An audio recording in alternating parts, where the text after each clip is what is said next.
যদি বলেন কোথায় আছে ফজলে রাব্বি ভাই, আমি বলবো বরিশাল টু ঢাকা যে জাহাজগুলো আছে ওই জাহাজের ছাদ বরাবর আমি মাঝখান বরাবর দাঁড়িয়ে আছি।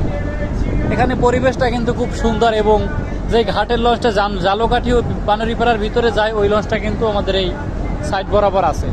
তো এখানে বলতে পারেন ভাই এখানে পরিবেশটা কিন্তু অনেক সুন্দর, নদীর সুন্দর বাতাস, সেক্ষেত্রে আপনার মুখটা শুকনো কেন।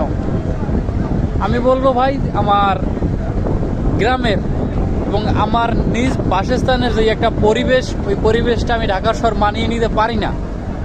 এবং কি বলতে পারেন ভাই আপনার মনটা তো খারাপ কেন ভাই, আমার হাজারো যদি এখানে সৌন্দর্য আসে, আমার যদি হাজারো ভালোবাসা আসে এখানে, আমার যদি হাজারো বন্ধু বান্ধব এখানে আসে, তারপরও আমার কিন্তু এই যে নদীর ওপারে আমার বাড়ি, এখানের জন্যই কিন্তু মনটা কাটে, এখানের জন্যই কিন্তু সবসময় মনটা কাটে।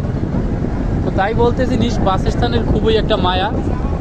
আমি চলে যাচ্ছি এই শহর থেকে, এইবার কিন্তু আমাদের খুব একটা গ্রাম সাইড, আবার এই পাশে যদি তাকান বরিশালের টাউন এবং শহর। তো আমি চলে যাচ্ছি এই শহর থেকে, কিন্তু একবারে না, আমি সেই শহরে আবার ফিরে আসবো ইনশাআল্লাহ।